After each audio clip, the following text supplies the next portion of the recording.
Hola mi gente, welcome to Anewyoricanthing kitchen today. I will be making short ribs, and I don't know about you, but who doesn't love a delicious short rib? So we're gonna make it in the crock pot. Set it and forget it, my favorite type of meal. So what do we need? I have 3.5 pounds of short ribs. I've already seasoned it because what you want to do is season it maybe the night before or a couple of hours before you're going to put it in your crock pot. So I seasoned it with oil and my adobo, and I make a paste out of it and just season, you know, give it a nice seasoning, refrigerate, and take it out about an hour before you're going to make it, so it's not as cold from the refrigerator. You're going to need an onion. I have a green pepper, and the only reason I'm using it is because I have it and I want to use it. Instead of it going bad, you don't have to add the green pepper if you don't want.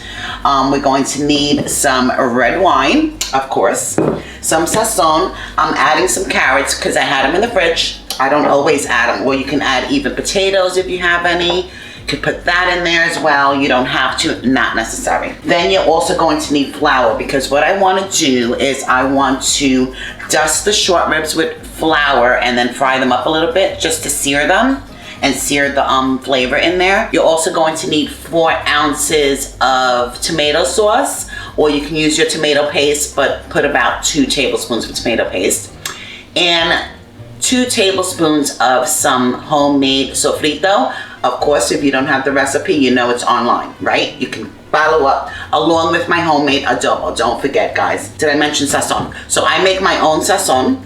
If you're using the packets, use 1 packet is enough for the recipe. We're going to roll this. We're just going to dust it, nothing crazy.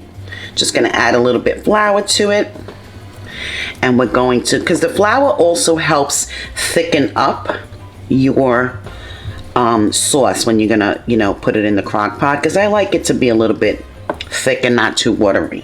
So the flour definitely helps with that. Okay, we're gonna drop the first one, and I like to sear it on all sides. You're not really cooking it, it's gonna be cooking in the crock pot.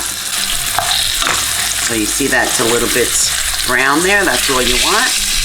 Just gonna sear it a little bit on each side.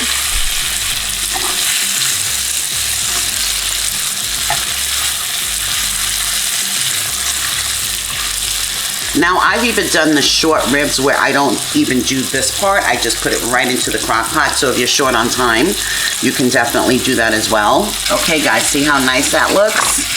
So we're gonna go ahead, put it in your crock pot. Just layer it in there. And just repeat the process with the rest of your meat. So now I have this leftover flour that I'm gonna just dump in my crock pot as well. Of course, I'm not gonna let this go to waste. That's gonna go in the crock pot as well.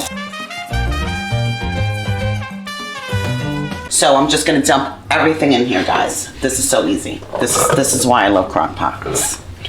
Okay, I'm gonna put that in there. I'm gonna put the rest of this flour in there, because why let it go to waste? It's gonna thicken up our sauce. We have some leftover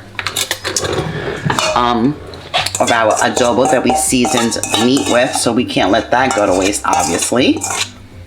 So we're gonna put that in there. Homemade sazon, about a tablespoon. I'm not measuring, but you guys can measure a tablespoon. I'm just gonna go ahead and sprinkle that in there. Okay, it's about a tablespoon. You're gonna put a 1/2 cup of some red wine, if you have it. If you don't, not a big deal.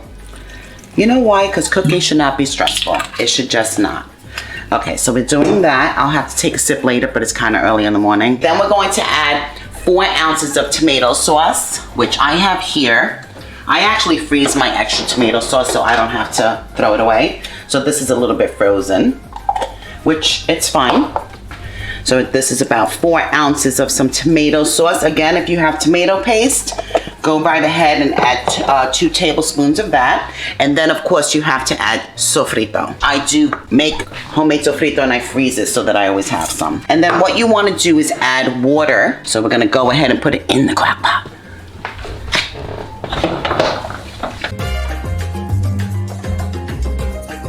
So that's how much water I want. I'm gonna put it on high so I can have my dinner by at least 6 o'clock, and we'll do 6 hours, and that's it. Set it and forget it. We'll be back in 6 hours for the end product and for a taste test. I can't wait. Now I'm just gonna go out now and enjoy my day because dinner is cooking. All right, guys, it is ready. I started this for 6 hours, but really it cooked in about 5 hours. So I did it on a high setting. If you're gonna do it on a low setting, you can definitely do the 6 to 7 hours. But it's definitely ready. Look at this, the bone already fell off some of the meat. So this is gonna be fork tender. So I'm gonna serve it up. I made some white rice and some maduros with this, and that's dinner.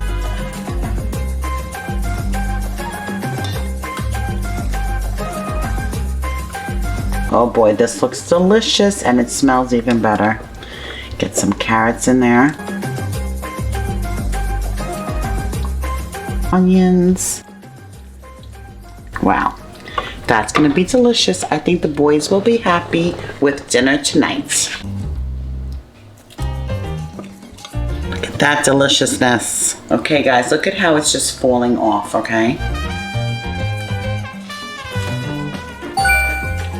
I hope you guys tried this new recipe from Anewyoricanthing Kitchen and you enjoy it. Like and subscribe to my channel, Anewyoricanthing Kitchen. Bye bye until next time.